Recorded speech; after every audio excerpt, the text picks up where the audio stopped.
네, 내란 수괴 윤석열 피의자에 대한 체포영장 지금 집행 상황 여러분들께 계속 보내드리고 있습니다.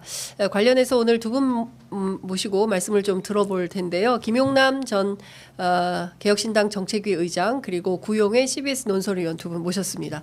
어서 오십시오. 네, 안녕하세요. 네, 반갑습니다. 네. 네. 새해 복 많이 받으십시오. 새해 복 네. 많이 받으십시오. 그런데 지금 상황이 너무 엄중해가지고 저희가 뭐 지금 서로 뭐 덕담이나 인사를 건네기 어려운 그런 형편입니다. 우선 오늘 새벽 6시 13분에서 14분경에 공수처가 과천청사를 출발해서 한남동 관저에 오전 7시경에 도착을 했고요. 아직까지는 그 실내로 진입은 못한 것 같습니다. 지금까지 정해진 지금까지 이제 보도된 내용을 종합을 해보면 1차, 2차 관문을 뚫고 관저까지 들어가긴 했는데 현관문은 못 닫고 있다. 이제 이렇게 봐야 될 것 같습니다. 1차, 2차 지금 그것도 지금 임의적으로 우리가 지금 해석을 저지선이 어딘지 모르는데 그렇습니다. 이제 그 한남동 공간이 제가 그 한번 가본 적이 있는데 지금은 뭐 정확하게 기억은 안 나지만 먼저 우리가 이제 철문을 들어가면 그 업무동이라고 하는 데가 나옵니다. 그러니까 업무동이 그러니까 1층으로 돼 있는데 그게 지하도 돼 있어요. 지하 1층이고 사실은 2층인데 이제 들어갈 때 우리가 1층으로 보이는 거죠. 그러면 지하 1층에는 이제 그 관저에서 일하는 사람들이 있거나 경호하는 사람들이 쉬는 공간이 있고 그 2층 그러니까 지상으로 보면 1층에 보면 업무동이 있고 업무동을 지나서 그 계단으로 통하기도 하고 밖으로 나가서 가기도 하는데 그 계속 올라가면 단이 높아져요. 단차가 그 산의 위치 때문에. 그러면 이제 주거동이 나옵니다. 그 주거동이 1층과 2층으로 돼 있거든요. 그럼 주거동의 1층은 이제 대통령 부부가 관여하는 데고 이른바 그 사우나를 만들었다는 거기 불법 아니고 그 시설, 신축 시설 만들었다는 데고 2층은 이제 게스트룸이 있어요. 그 게스트룸이 있고 그러면 이제 건물이 끝나고 그 다음에 산 쪽으로 마주하면서 약간의 그 정원이 나와요. 거기 그 바로 주거동과 그 산 사이에 그 잔디밭이 있었는데 거기다가 이제 이른바 실내 골프장을 만들었다는 데가 바로 거기입니다. 그러니까 순차적으로 올라간다면 업무동을 지나고 그 다음에 계단을 지나고 밖으로도 통하고 안으로도 통하거든요. 길은. 그 다음에 이제 주거동으로 가는 건데 사실은 지금 방송에서 얘기하는 그 1차, 2차 저지선이 어딘지는 잘 모르겠어요. 지금 1차 저지선은 기자들이 촬영한 사진을 보면 이를테면은 뭐 1차선 도로가 쭉 있는 곳으로 올라가다가 미니버스 한 대가 막고 있습니다. 그러니까 산으로 진입하는데 미니버스 한 대가 막고 있고 이 미니버스는 한 20명 정도가 탑승할 수 있는 차량인데 이것을 경호처가 한 대만 이렇게 놔뒀고 그래서 그 미니버스를 치우고 올라간 이런 상황으로 보입니다. 그렇다면 제가 이해하는 상황에서는 그 주거동을 가는 방법이 두 가지거든요. 업무동을 통해서 가는 방법이 있고 바깥쪽으로 또 갈 수가 있습니다. 그러면 지금 아마 주거동에 있을 가능성이 상당히 높다고 봐야죠 현재. 그렇기 때문에 아마 지금 버스가 그 바깥으로 해가지고 주거동 쪽으로 지금 가고 있는데 어느 곳에서 지금 막히고 있지 않나 그렇게 추측이 됩니다. 그렇군요. 일단 업무동은 통과한 걸로 보이고 주거동 앞에서 이제 문을 열고 들어가야 되는데 그 앞에서 지금 그 수방사의 군인들과 지금 대치 중이다라는 것이고 거기에서 조금 한 단계 더 들어간 얘기는 최측근 경호 인력하고 그러니까 주거동 안에서도 경호를 받나요? 당연하겠죠. 그러니까 지금 이 대통령의 경호의 최근접 부대가 그 이른바 수방사 소속의 33경호대 이게 군사경찰대로 조직된 조직인데 사실은 이 조직이 경호처에 파견돼 있기 때문에 수방사의 지휘를 받지 않습니다. 경호처장의 지휘를 받는 거고 이 33경호대라고 하는 건 군사경찰대로 편제는 돼 있는데 이게 이제 모집을 해가지고 유단자들 그러니까 무도한 사람들, 이런 사람들과 여러 가지 신원 증명이 굉장히 엄격한 부대죠. 왜냐하면 대통령의 이제 최근접 부대니까 그렇게 하고 거기에 이제 55 경비단이라고 수방사에 또 경비단이 있는데 여기 또한 수방사 지휘를 받지 않고 경호처에 파견이 돼 있기 때문에 경호처장이 다 지휘를 하는 거죠. 그러니까 지금 그 이분들은 그 33 군사경찰 경호대나 55 경비단은 현재 경호처장의 명령에 따라서 지금 이렇게 그 대응을 하고 있지 않는가 그렇게 추정이 됩니다. 예. 자, 그러면 박종준 경호처장이 막어 이렇게 한 거로 보이는데요. 근데 지금 그 첫 단계에서 막았던 것은 물론 모르겠습니다. 지금 뭐 워낙 혼란한 보도가 막 쏟아지고 있어서 사실관계를 조금 더 정확하게 살펴봐야 되겠지만 사병들이 그 막고 있었다는 거거든요. 그러니까 일단 그 공관촌 들어가서 처음에 1차 저지선 그리고 관저의 정문까지는 열린 거잖아요. 네. 그러니까 만약에 경호처장이 정말 막어라고 지시했으면 1차, 2차 저지선이 그렇게 쉽게 뚫렸겠느냐라는 의문도 또 들거든요. 네. 그러다 보니까 글쎄 뭐 사실관계는 나중에 파악이 되겠습니다만 대통령의 최근접 경호를 하는 그 요원들한테 네. 대통령이 직접 지시한 거 아닌가? 그러다 보니까 이 경호원들이 뭐 대통령의 지시사항을 지금 누군가는 확실하게 아니야 그 얘기 듣지 말고 내 얘기 들어 풀어라고 얘기를 해줘야 되는데 그게 안 이루어지고 있는 상황 아닌가라는 생각도 들어요. 네. 그러니까 여기서 대통령으로서의 무슨 헌법 준수 의무, 뭐 국가 법질서의 모범을 보여야 될 의무, 뭐 이런 거창한 말을 장황하게 할 수도 있습니다만. 네. 시중에서 한마디로 딱 이런 사람 있잖아요. 지금 윤석열이 보여주고 있는 모습을 가장 적절하게 표현할 수 있는 단어는 그거 같아요. 아 진짜 진상이네. 네. 그렇죠. 무슨 네, 말을, 진짜 그런 상황인 것 같습니다. 그 2분 전에 속보가 전해졌는데요. 공조본이 그 지금 체포영장을 박종준 경호처장한테 제시를 했는데 박종준 경호처장이 대통령 경호법상 경호구역을 이유로 수색을 불허한다. 그래서 친절하게 설명을 달아줬던 건데 사실은 영장에 이게 사람에 대해서는 그게 적용이 안 됩니다. 그러니까 우리 형사소송법의 110조, 111조는 네. 군사상 또는 공무상의 비밀로 보호받는 장소에 대한 압수수색이나 수색은 책임자의 승낙을 구하도록 되어 있는데 네. 그거는 이제 물건을 압수하거나 찾을 때 얘기해요. 네. 그러니까 체포영장과 관련해서는 그런 비밀로 인해서 보안이라는 이유로 보호받는 제도가 없어요. 그러니까 보안시설 내지는 보안을 요하는 물건 예를 들어서 뭐 1급 비밀 이런 거는 책임자의 승낙이 있어야 가져갈 수가 있는 거죠. 네. 하지만 사람에 대해서는 그 규정이 없습니다. 그러니까 예를 들어서 만약에 사람도 똑같이 그런 적용을 받는다고 하면 왜 일부 공직자들은 비밀 취급 인가증을 받거든요. 뭐 1급, 2급 뭐 이렇게 비밀 취급을 할 수 있는 인가증을 받고 또 비밀을 또 다뤄요. 그러면 그 사람 체포 못 한다는 얘기잖아요. 네. 똑같이 적용을 하면 예를 들어서 최고 책임자의 승낙 없이는 이 사람 체포 못 해. 구속 못 해. 아니 그러면 그 사람이 무슨 그 뺑소니를 쳤거나 예를 들어서 군인 같으면 체포 못 하냐. 그런 건 없어요. 네. 그러니까 사람은 아무리 그 사람이 비밀을 소지하고 있거나 비밀을 다루던 사람도 체포영장이나 구속영장에 의해서 신병 처리를 할 수 있는 겁니다. 근데 지금 경호처장이 계속 수색 불허 입장을 고수하고 있고 그리고 공조본은 그러지 말고 빨리 협조해라. 영장 이거 체포영장이다. 이제 가지고 왔다. 이제 이렇게 실랑이를 하고 있는 걸로 보이는데요. 이 과정에서 석동현 변호사가 지금 이런 얘기를 했습니다. 체포영장 집행 이루어지지 못할 것으로 확신한다. 뭐 석동현 변호사를 비롯해서 지금 윤 대통령 측의 변호인들은 다 괴벨스처럼 지금 행동하고 있는 거 아닙니까? 선전선동으로 해서 지금 여러 가지 그 얘기를 하고 있지만 그분들이 과연 법률가인가 국민들이 다 의심을 가질 만큼 왜냐하면은 본인들이 직접 나와서 여론전을 해야 된다. 여론전이 우리의 판세를 가른다. 이런 얘기를 지금 공공연히 하고 있는 상황 아닙니까?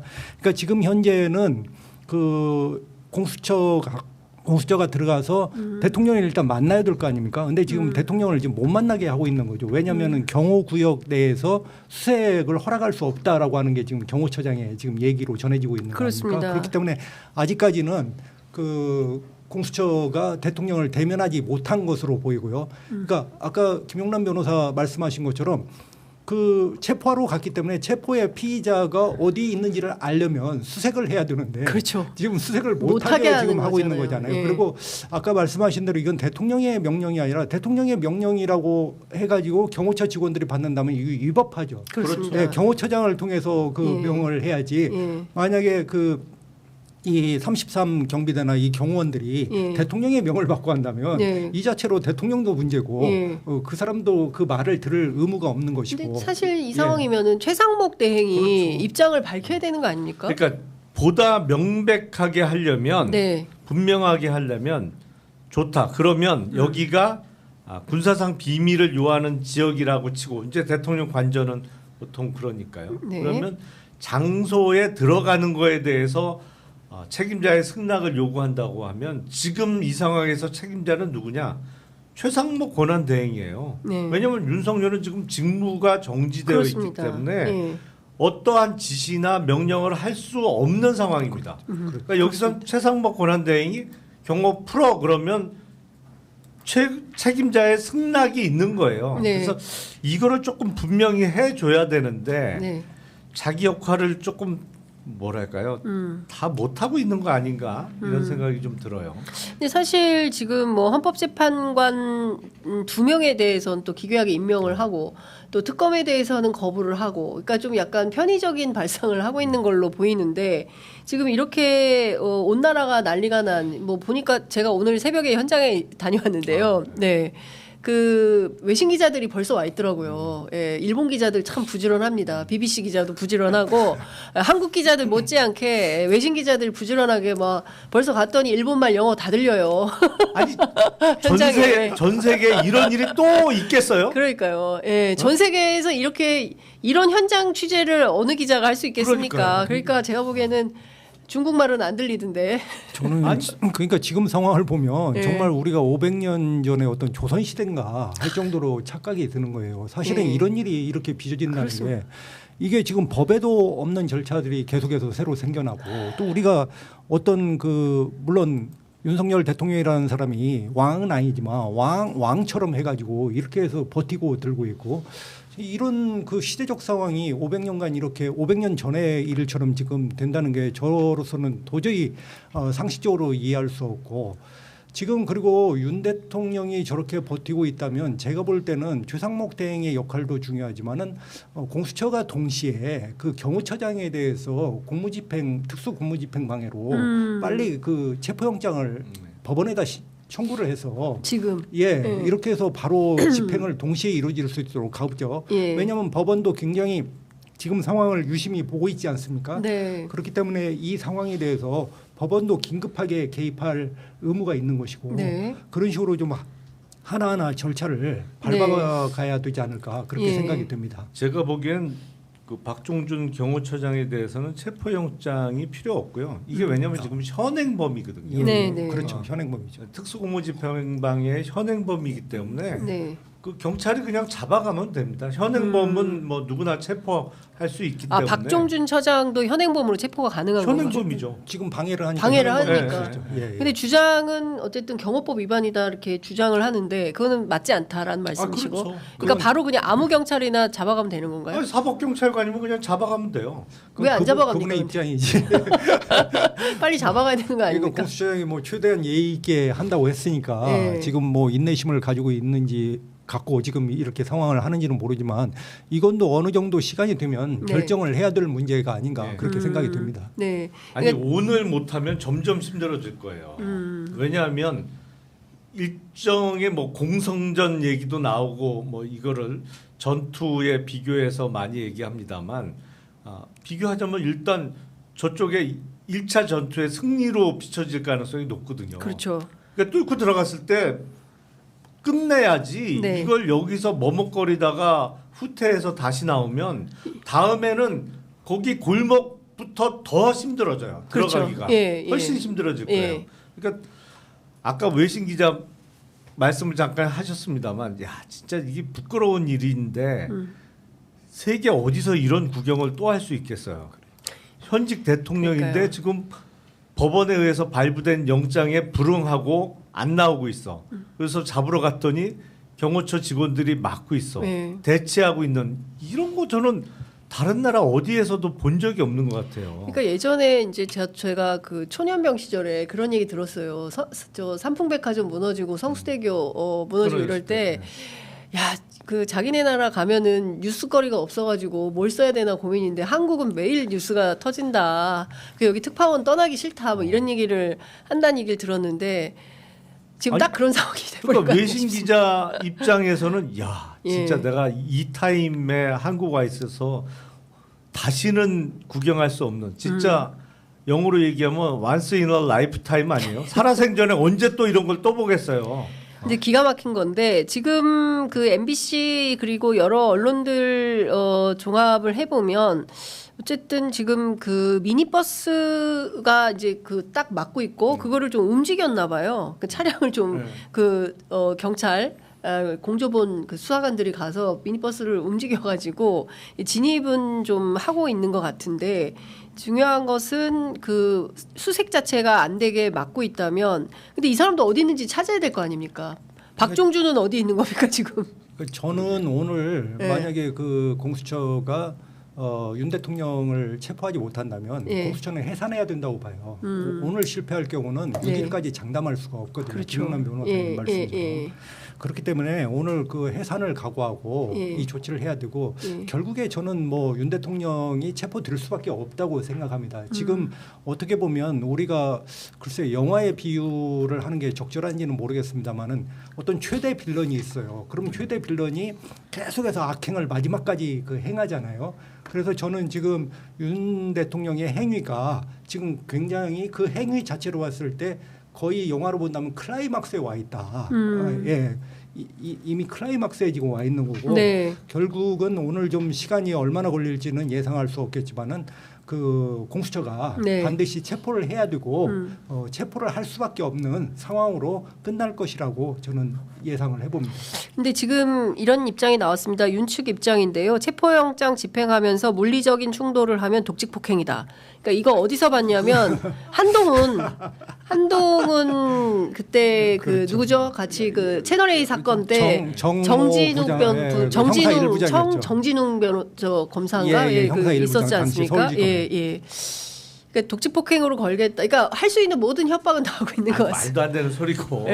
공무집행 방해지 무슨 독직폭행이에요 이게. 아니, 그리고 자 법관이 발부한 영장에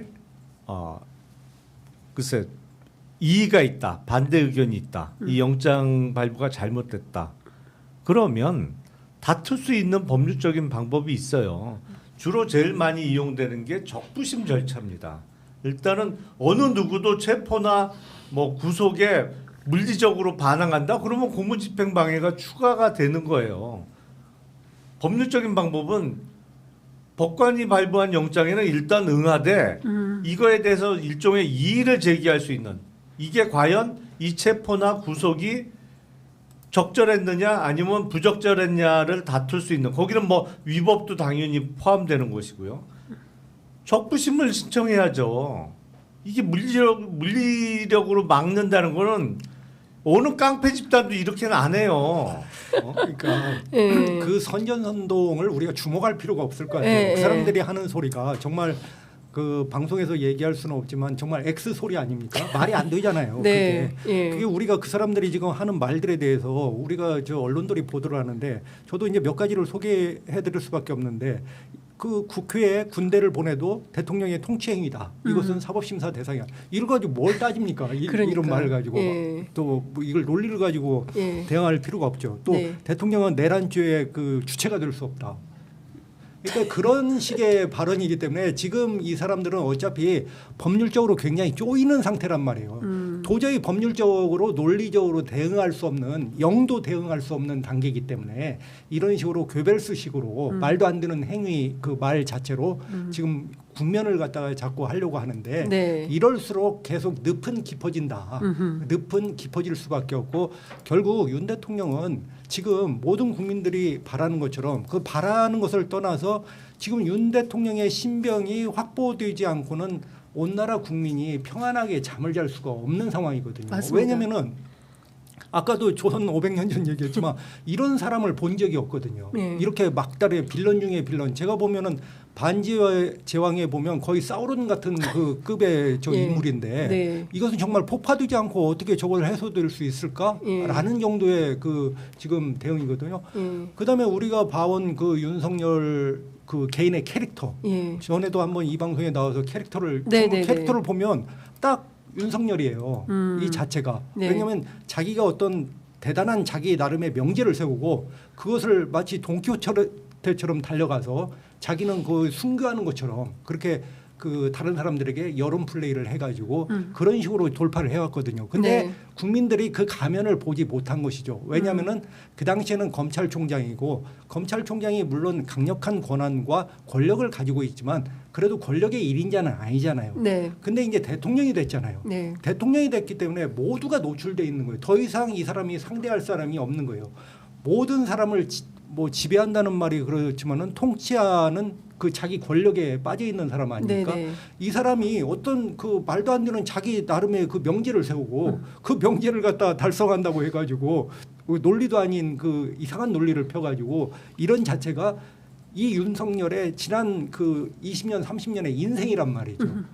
그렇기 때문에 지금은 이 윤석열 대통령을 신병을 확보하지 않고는 그 국민의 평안도 있을 수가 없고 경제적으로도 외교적으로도 대한민국이 굉장히 수렁에 빠질 가능성밖에 없다. 그래서 오늘은 공수처가 해산을 각오해서라도 오늘 반드시 체포하지 않으면 안 된다라는 게 그 온 국민들의 생각이 아닐까 생각이 듭니다. 제가 이제 어제 취재한 바로는 국회 행안위 고위관계자한테 경찰 쪽의 고위관계자가 그런 말을 했대요. 총성이 울리지 않는 한 우리는 전진한다. 뭐 이런 말을 했다는 거예요. 그러니까 실제로 그 각오로 세게 해보겠다라는 건데 지금 이제 계속 빌미를 만들어서 물리적 충돌을 못 만들고 버티기를 하는 것 같아요. 그러니까 일종의 그 집안에 딱 들어 앉아가지고 문 잠그고 농성을 하는 거죠. 엄마하고 싸우고 중학생 아들이 지방 문 딱 잠그고 들어 앉아서 버티고 안 나오겠다. 이제 이런 거예요.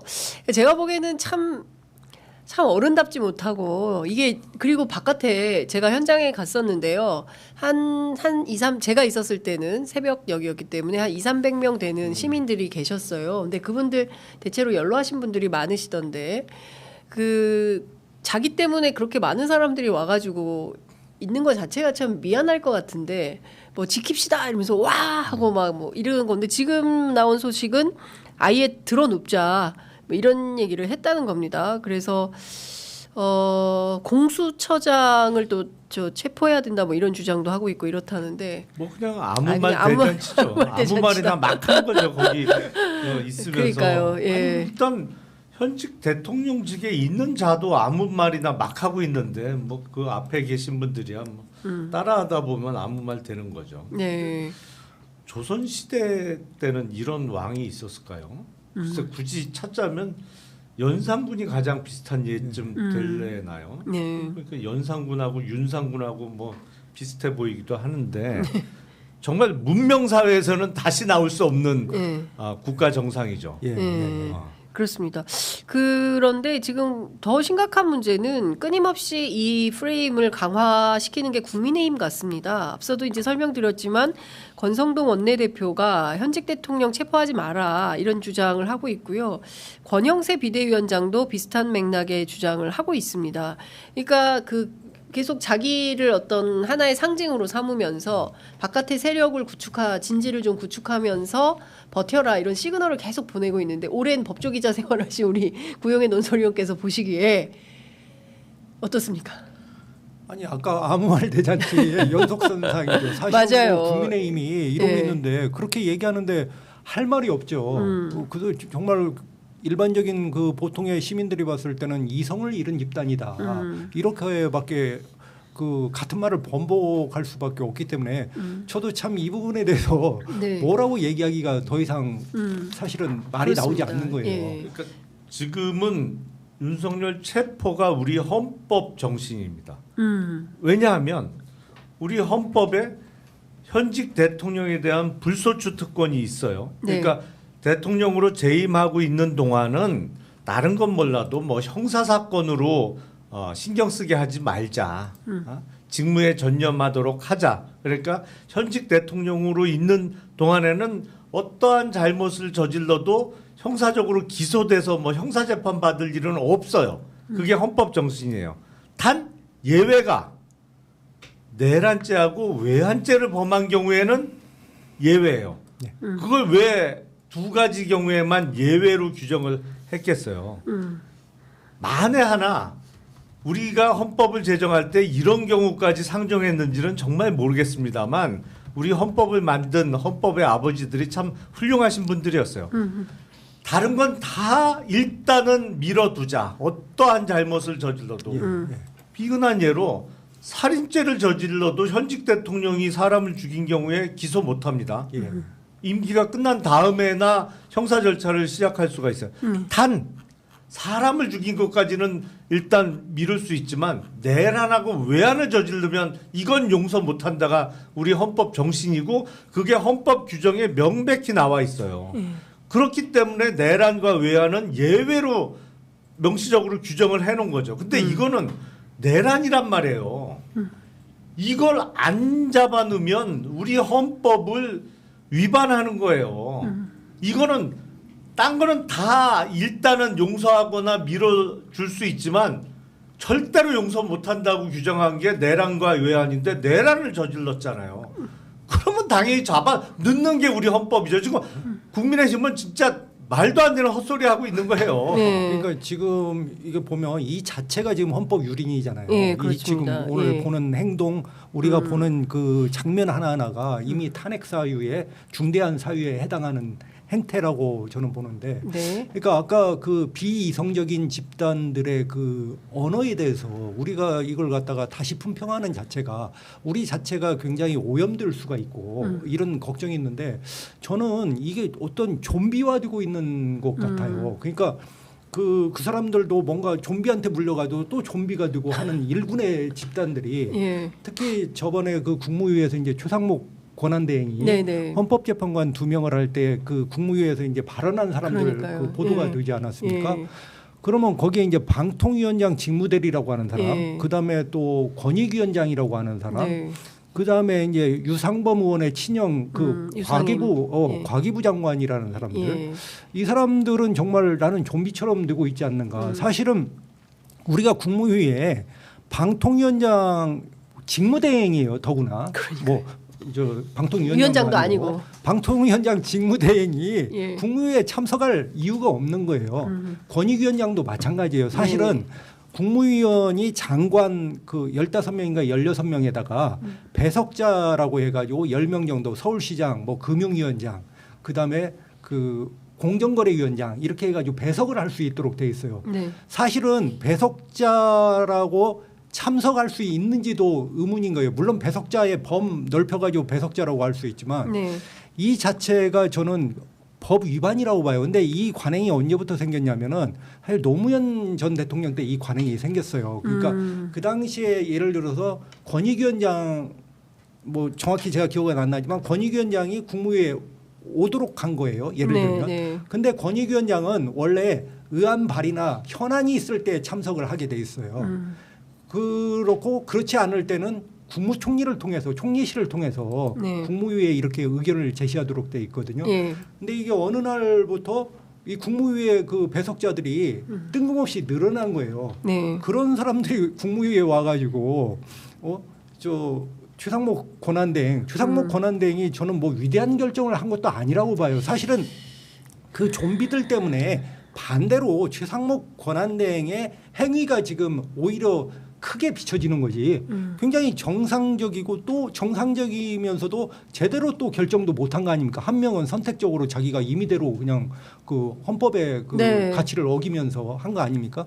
근데 지금 좀비들의 행태가 워낙 악랄하게 그다음에 추악하게 진행되다 보니까 네. 이 부분이 마치 그 미화되는 것처럼 이렇게 돼 있는데 차제에 국무회의도 이게 좀 법대로 해서 네. 예, 지켜질 필요가 있고 그래서 우리나라가 정말 이렇게까지 됐는가. 그렇습니다. 김용남 전 의원님도 말씀하시지만 무슨 말을 할 수가 있겠어요. 그렇습니다. 정말.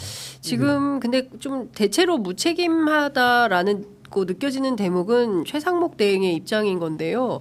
이 경호처의 지휘권과 관련해서 이 지휘권이라는 표현이 적합한지도 모르겠습니다만 법에 따라서 관계 기관들이 잘 처리하길 바란다라는 입장이 나왔어요. 뭐야 방금 여기서 전에. 제 3자적 멘트는 뭐예요 도대체? 그러니까 이거를 본인이 책임자예요 본인이. 그러니까요. 자기는 지금 경제부총리가 아니라 대통령 권한대행 아닙니까? 그런데 이 관계기관들이 법에 따라서 알아서 잘 처리하라라는 것은 그 방위명이에요. 그러니까 그 에라 모르겠다 거의 이런 분위기고 거기서 알아서 잘하세요 이런 건데 저는 이 태도는 매우 심각한 거 아닙니까? 이거는 이렇게 되면 이게 배가 산으로 가게 됩니다. 예, 의원님 어떻게 보십니까? 예, 사실은 뭐랄까요? 이게 지금 중심을 못 잡고 있는데 그 헌법재판관 임명을 할 때도 3명 중에 2명만 임명하는 것도 논리적으로나 원칙적으로 설명할 수 없는 그 행동을 했습니다만 지금 이 순간에는 누가 뭐래도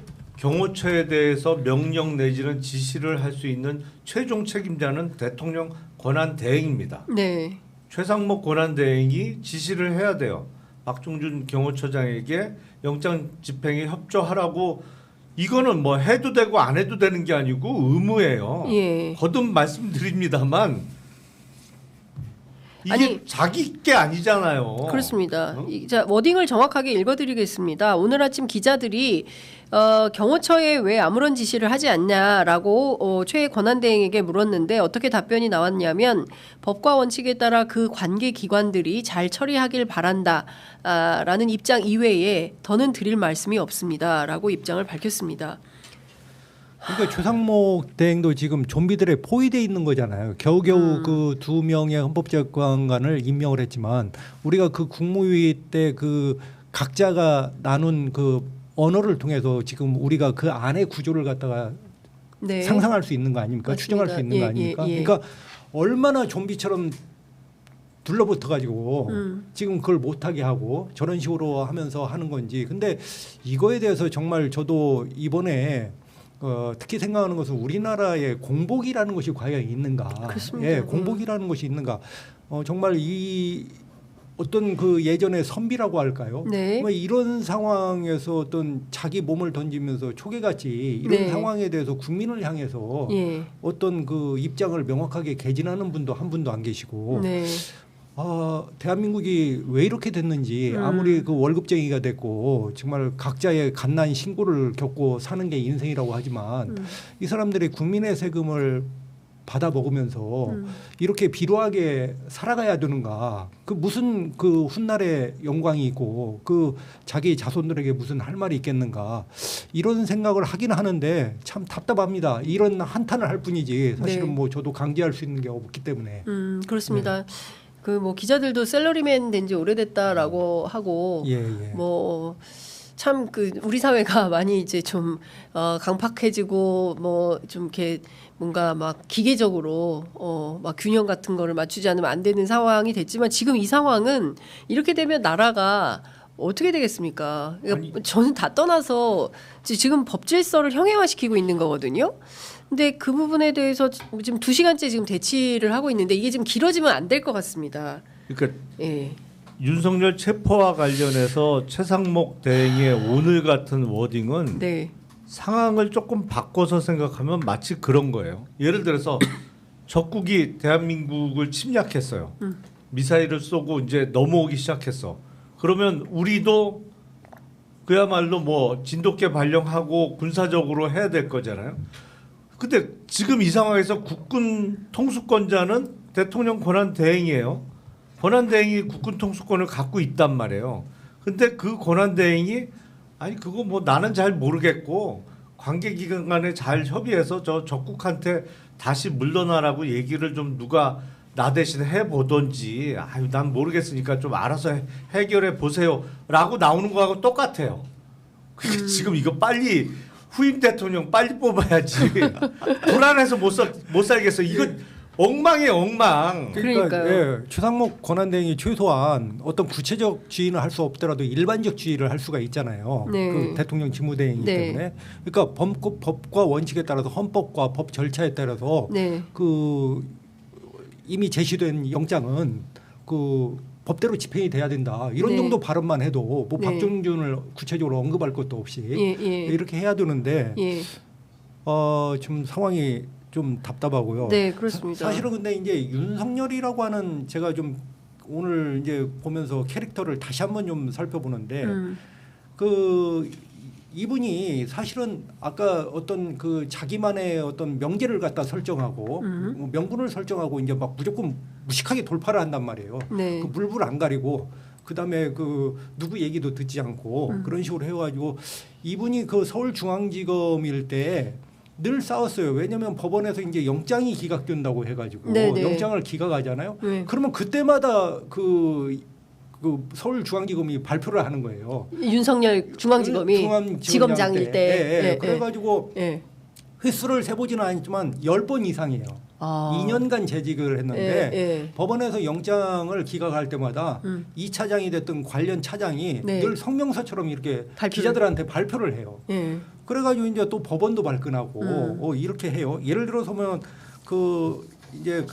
이게 김관진 전 장관 또 윤석열 대통령이 또 중용을 했죠, 이 사람. 그 구속영장이 기각되니까 서울지검에서 구속영장을 기각한 영장판사 결정은 지극히 비상식적이다. 사안의 진상을 전혀 이해하지 못한 결정으로 도저히 납득하기 어렵다. 이렇게 얘기를 한 사람이란 말이에요. 그리고 이제 너무 많이 기각 결정에서 반발을 하다 보니까 이제 기자들이 1년 후에 윤석열 총장한테 물었어요. 도대체 왜 이때마다 이게 법원의 그 사법부의 고유성에 대해서 이렇게 하는 것이 맞느냐 이런 취지의 이제 질문을 하니까 그 윤석열 당시 그 서울지검장이 그 자기가 중앙지검이 영장에 관한 성명을 발표한다고들 하는데 말로 하다 보면 불필요한 오해 소지가 있고 확대 재생산이 될 수 있어 글로 표현한 것이다. 그러면서 나는 지청장과 부장을 했을 때도 웬만하면 판사의 영장 기각에 대해서 흥분하지 말라고 재청구를 거의 안 시킨다. 법원 결정에 대해서는 찬성이든 비판이든 의견이 뭐 있을 수 있다. 이런 식으로 얘기를 해요. 그러니까 이분의 전형적인 스타일인 거예요. 이게요. 늘 거짓말을 해요. 거짓말을 밥 먹듯이 하는데 저희도 뭐 기자로서 그 당시에 거짓말이라고 이렇게 보도하지 않은 점에 대해서 뭐 죄송스럽다고 이제 표현을 할 수밖에 없는데 늘 이런 식이에요. 항상. 그러니까요. 그러니까 지금 뭐 얘기를 들어보면 그 특수부 검사들의 스타일이 자기들이 잘못 영장 청구해가지고 법원에서 무죄가 나도 늘 우리는 법원과 견해가 다르다라는 식으로 말하지 한 번도 우리가 잘못 기소하고 우리가 일을 잘못해서 죄송합니다, 송구합니다 한 번도 그런 적이 없다. 그런 측면에서 법원에서는 검찰에 대해서 상당히 화가 많이 나 있다 이런 얘기도. 일단 그동안 수십 년 동안 검찰 인사가 잘못 이루어졌어요. 그러니까 윤석열 당시 검사는 검사 내부적으로도 다 알아요. 소문이 많았어요. 그래요? 수사 너무 무리하게 한다. 그리고 억지로 뭐 이렇게 좀 하여튼 무리한 수사를 무리한 기소. 뭐 수사뿐만 아니라 기소도 조금 문제가 많다. 그런데 그게 인사에 반영이 안 돼요. 예를 들어서 무죄가 나면 이게 제대로 평정이 돼서 이게 진짜 수사 과정에 문제가 있다. 아니면 법리적으로도 제대로 검토 안 하고 기소했다라는 게 돼서 인사에 반영이 돼야 되는데 인사는 그런 거하고는 전혀 상관없이 돌아가거든요. 그러니까 그야말로 어떤 인맥 그리고 이른바 누구 계파에 들어가면 누가 끌어주면 또 좋은 자리에 들어가고 뭐 이런 거로 그리고 좋은 자리를 몇 번을 거치다 보면 그게 실력이 돼버려요. 나중에. 그러다 보니까 쭉 나가는 이런 잘못된 인사 관행 때문에 지금도 마찬가지라고 저는 생각을 합니다. 그래서 검찰 인사를 좀 제대로 바꿔야 될 필요가 있고 지금은 뭐 직접 수사나 특수 수사의 범위가 많이 없어지고 뭐 확 줄어갔고 예전과 같은 문제는 크게 안 일어나겠습니다만 네. 어느 조직이나 그래요. 객관적으로 평가를 해서 적절한 자리에 앉혀야 되는데 네. 인사가 그게 잘 안 되거든요. 근데 지금 그 윤갑근 변호사 있지 않습니까? 저 고검장을 지낸 네. 고위 법관입니다. 이 사람도. 그런데 무슨 얘기하냐면 세계 헌정사 어디에도 대통령 계엄의 내란죄로 처벌한 나라가 없다. 그러니까 비상계엄과 내란을 끊임없이 구분하고 분리하면서 이 내란죄로 처벌을 안 받으려고 하는 겁니다. 선배 아니세요? 이 검사 선배? 아 그렇죠. 예. 그전에 제가 부장할 때 차장으로 같이 근무한 적도 있어요. 아, 예. 검찰은 부장보다 차장이 위에요. 그 특이하네. 보통 회사는 부장이 밑에 위고 차장이잖아요. 검찰은 안 그래요. 그러니까 검찰은 검사장 바로 밑이 차장이에요. 그러다 보니까 부장보다 이제 상급자인데 아니 이거는 저는 뭘 걸라고 해도 다 걸 수 있어요. 이거는 100% 내란입니다. 이게 내란이 아니면 내란죄라는 죄명이 있을 수가 없어요. 기본적으로. 그러니까 국헌문란의 목적으로 폭동을 일으킨 자인데 그건 우리나라 대법원 판결을 통해서도 몇 차례 계속 확인된 바 있어요. 군인을 동원한 것도 폭동에 해당한다. 그리고 국헌문란의 목적이라는 거는 국가의 헌법기관의 기능을 마비시키려고 했기 때문에 국헌문란의 목적은 그냥 인정되는 거예요. 대표적인 헌법기관 국회와 선관위를 마비시키고 거기를 침탈해서 들어갔기 때문에 이건 내란이 아니다? 그건 말도 안 되는 소리고 아니 그리고 비상계엄 선포를 통해서 내란죄로 유죄 확정이 이미 됐던 사례들이 있잖아요. 네. 그러니까 말도 안 되는 법률적으로도 전혀 맞지 않고 상식에도 맞지 않는 얘기를 계속 하는 건데 문제는 저는 만약 오늘 만에 하나 공수처가 체포에 실패한다면 체포를 오늘 중으로 꼭 해야 되겠습니다만 이거 일단 수사권은 내려놔야 된다고 생각해요. 공수처가 실패하면 지금 공수처가 윤석열, 이상민에 대해서 자기네들이 직접 하겠다고 가져간 거잖아요. 근데 그렇게 가져간 이후에 보여준 게 너무 미숙해요. 시간적으로 너무 끌어줬어요. 이건 일부러 일어나라는 생각이 들 정도로 왜 1차, 2차, 3차 소환까지 하면서 3번까지 꼭 소환 안 해도 되거든요. 이미 출석하지 않을 의사를 명백히 밝혔기 때문에 그렇게 여러 번 소환할 필요도 없었고 그리고 왜 꼭 휴일에만 소환을 해야 돼요. 그러니까요. 연달아 할 수도 있는 거지.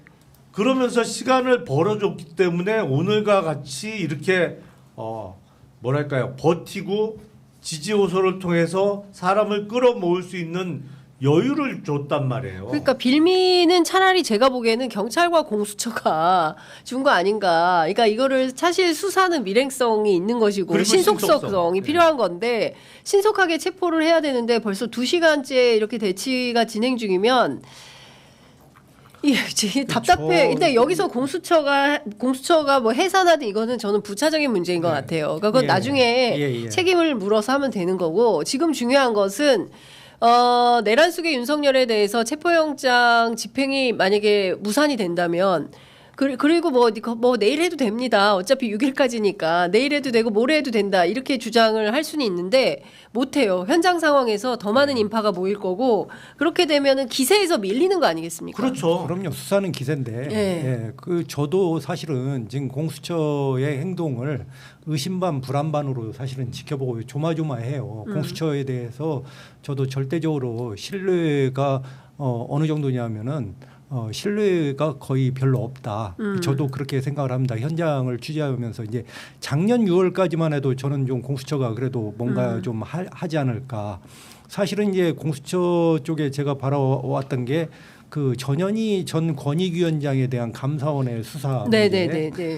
그 문제가 이제 감사원에서 문제가 터졌을 때 벌써 재작년 일이에요. 재작년 12월까지 조사를 하다가 최재해 원장, 감사원장을 소환해야 되는데 소환을 못 하더라고요. 그리고 지금 사건이 그냥 잠겨 있어요.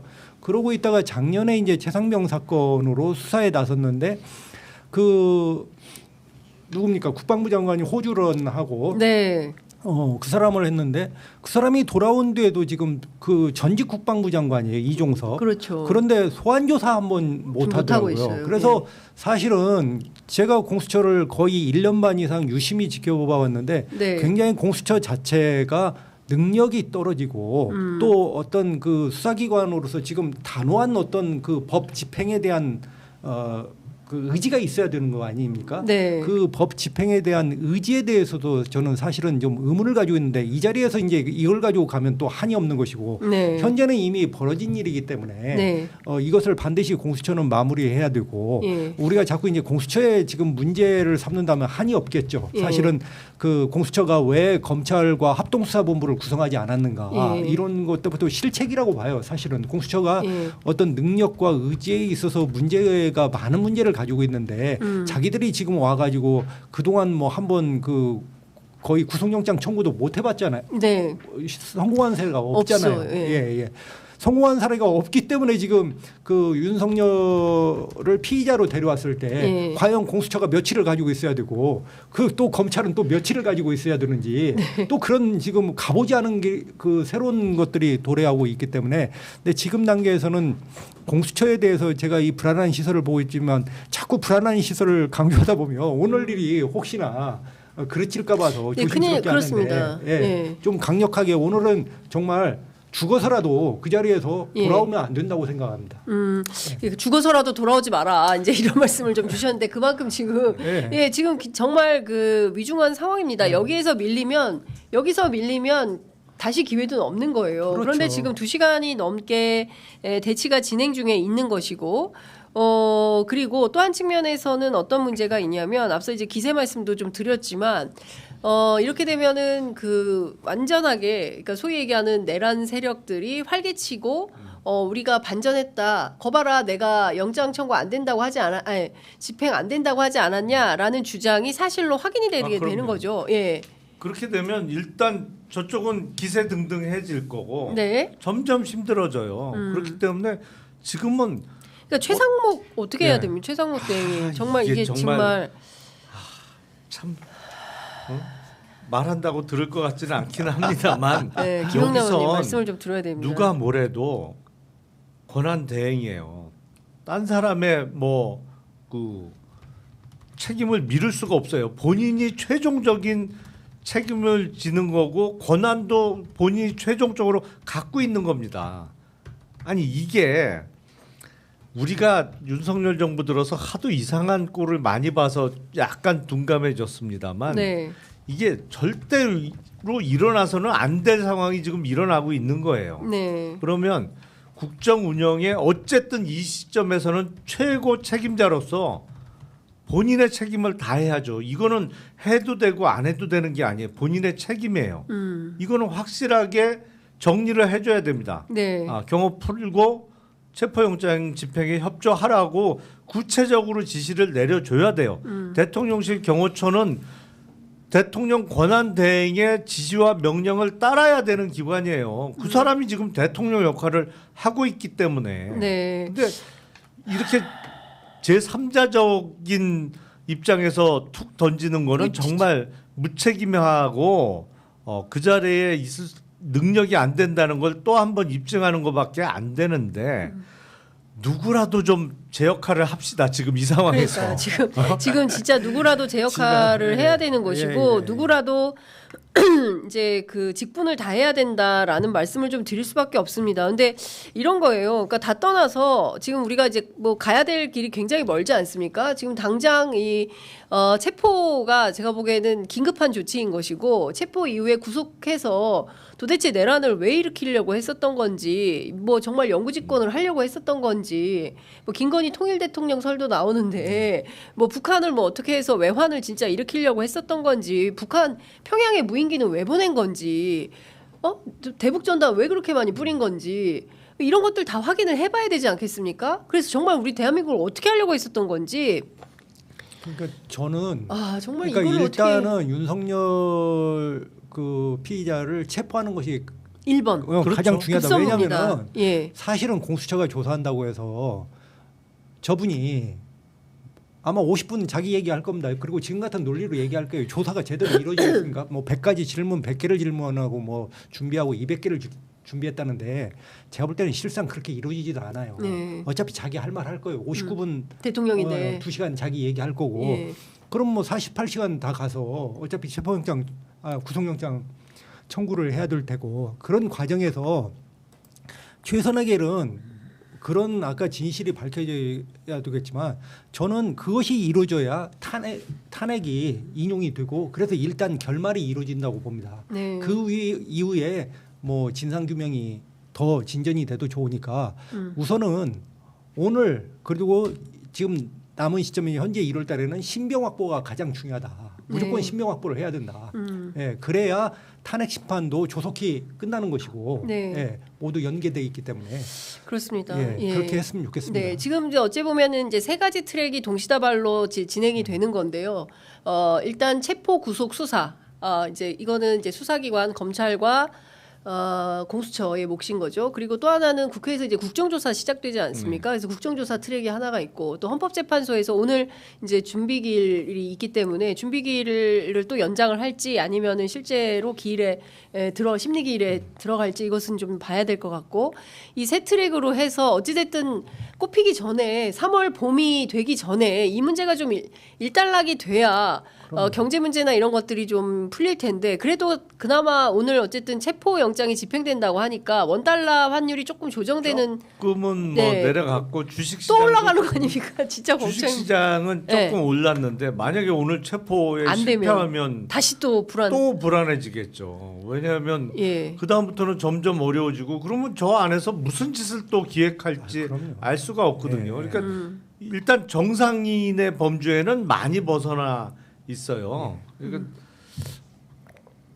참 안타까운 상황이 연속되고 있는데 자, 그 최상목 권한대행을 비롯해서 공직자나 뭐 국회의원도 마찬가지입니다만 기본적으로 항상 염두에 둘 것은 우리 헌법이 어떤 정신이냐가 중요할 것 같아요. 그러니까 앞서도 잠깐 말씀드렸습니다만 우리 헌법 정신은 다른 건 다 일단 밀어주자, 용서해주자. 하지만 내란과 외환은 절대 용서 못한다가 기본 정신이고 그건 명문의 규정으로 확인이 돼요. 근데 여기다 대고 무슨 국힘에서 현직 대통령 체포하는 게 맞냐 이런 소리 하면 안 된다 이거지. 그러니까요. 아니 딴 때 같으면 체포하자는 얘기가 안 나오죠. 내란이기 때문에 나오는 거고 당연히 해야 되는 거예요 이거는. 그리고 정말 앞서 말씀 주셨습니다만 죽어서 나올지언정 절대로 이거 자기 발로 다시 백도하면 안 됩니다. 공수처는 어떻게든 오늘 잡아와야 돼요. 잡아오면 스케줄이 다 나와요. 이거는 오늘 체포가 되면 오늘이 1일이거든요. 네, 오늘부터 1일. 오늘부터 1일. 그러니까 20일 동안 데리고 있을 수 있고 20일 안으로는 내란 수계 피고인 윤석열에 대한 공소장이 나오는 겁니다. 그러면 그 공소장은 탄핵 심판에도 당연히 증거로 제출되고 뭐 탄핵 형사사법 절차가 다 스케줄이 확정되는 거예요. 사실상. 그렇기 때문에 오늘이 매우 중요한 분기점입니다. 그리고 국민이 불안하잖아요. 와서 그 괴벨스 같은 선동가들이 좀비들이 날마다 나와가지고 저 소리 하면서 다 말도 안 되는 소리를 하는데 이미 지금 언론의 판도가 조금 그렇게 변경되고 있습니다. 아침 7시 때 보도하고 지금 오전 11시인데요. 보도의 각이 이 대통령 법률 대리인단 쪽에 뉴스가 더 많아졌어요. 그러니까 이제 프레임 전환을 하고 있고, 그러니까 시간을 계속 끌면서 버티고 계속 이제 언론 공중전을 하고 외부에서는 집회를 열면서 내란을 선동하고. 그러니까 지금 상황은 그렇잖아요. 기자들이 지금 현재 그 경내에 들어가가지고 볼 수가 없기 때문에 그 거기에서 나오는 소식은 이제 제한적일 수밖에 없고. 그 계속해서 쓸 수 있는 그 기사거리가 안 나오니까 이제 그 주변에 그 변호사들이 나와가지고 얘기를 계속 함으로써 지금 여론을 하려고 하는 거니까 사실 아까 김용남 변호사님 의원님도 그 말씀하시고 한 게 그래서 시간을 주면 안 된다는 거예요. 수사가 기세라는 것이고 자꾸 이런 시간을 주니까 저 사람들이 설치도록 시간을 주는 것이고 그래서 공수처는 특단의 결정을 그 해야 된다. 시간이 갈수록 그것만이 가장 중요하고 그리고 공수처의 태생적 한계도 있어요. 왜냐하면 지금 경찰도 그렇고 검찰도 그렇습니다만 처음에 검사나 뭐 이제 공무원으로 임용될 때 지금 검찰 수뇌부 같으면 김대중 대통령 그리고 노무현 대통령 시절에 검사 임명장을 받은 사람들이 수뇌부거든요. 네, 네. 일단 지금 오동훈 공수처장 누구한테 임명장 받았어요? 네. 윤석열한테 받은 거예요. 그렇습니다. 예. 그리고 공수처의 검사라는 사람들도 대부분 다른 거 하다가 윤석열 정부에 임용이 되고 심지어 이정호 변호인도 지금 아직 공수처에 있잖아요. 검사로 남아 있는 거잖아요. 기본적으로 태생적 한계가 있어요. 그리고 네. 능력에 있어서도 확실히 차이가 납니다. 근데 네. 왜 욕심부리고 이거를 가져가서 예. 이러지도 못하고 저러지도 못하고 지금 헤매고 있냐고요. 예. 답답해요. 참 답답합니다. 그러니까 하여간 어찌됐든 오늘은 마무리되어야 한다. 죽어서 나와라 차라리. 오늘 예, CBS 예, 구용의 논설위원께서 너무 센가요? 한 줄 넘죠. 한 줄 아니 저기 그 레거시 미디어답지 않게 이렇게 세게 아니 오늘의 헤드라인이에요. 딱 잡아. 헤드라인. 아니 근데 오늘은 정말 심판의 날이에요. 오늘 못하면 이거 안 됩니다. 그래서 일은 할 때 해야 되는 거예요. 마무리가 돼야 되는 거예요. 그러니까 제가 좀 표현을 격했다면 죄송하고요. 근데 그런 각오를 하지 않으면 네. 이거 안 됩니다. 진짜. 네, 예. 네. 일은 할 때 해야 된다. 그럼요. 예, 일은 할 때 해야 된다. 굉장히 일이 중요한 마무리가 돼야 말씀이십니다. 돼요. 아니 우리 예. 속담도 있잖아요. 네. 쇳불도 당김에 네, 빼라고. 빼라고. 당연하죠. 예. 오늘은 그것이 가장 목적이고 네. 그거 하나만 되면 의한도 그다음에 그 뭡니까 경제시장도 나아지고 그렇습니다. 모든 것이 예측이 예. 가능하잖아요. 그렇습니다. 이게. 예. 지금 불확실성 때문에 우리가 다 문제가 되는 거 그렇습니다. 아닙니까? 그리고 예. 벌벌 떨고 있는 예, 거잖아요. 예. 뭐 오늘 이것이 되면 네. 이제 좀 어느 정도 불확실성이 거친단 말이에요. 네. 이게 나라 경제에 좋고. 그러니까 최상목 권한대행도 빠른 뭐 어떤 때는 나라 경제 얘기하고 그다음에 한국은행장이 이렇게 뭐 또 옹호해주고 하던데 진심으로 이분들이 정말 나라 경제를 생각하고 있는 건지 나라가 이러다 망하는데 진짜. 그러니까요. 예. 예. 정말 결정을 해줘야 될 때 결정을 해주는 것이 공복의 역할이다. 맞습니다. 예. 예, 굉장히 중요한 말씀 해주셨습니다. 예, 예, 예. 결정을 해주고 판단을 해줘야 되잖아요. 리더는 예, 예. 이 어떻게 이리로 갈 건지 저리로 갈 건지 판단과 결정을 해줘야 되는 주요한 타이밍에 거기서 알아서 하세요라고 하면 진짜 무책임한 그러고 노병은 거죠. 사라지는 거죠. 그렇습니다. 그게 바로 우리가 인생에 있어서 가치 있는 삶 아니겠습니까? 그렇습니다. 답답합니다. 하여간 저희 그 계속 뉴스투포 이어갈 것이고요. 두 분 오늘 말씀 잘 들었습니다. 네, 아유. 해맑은 표정 감사합니다. 아주 소금 끓어요.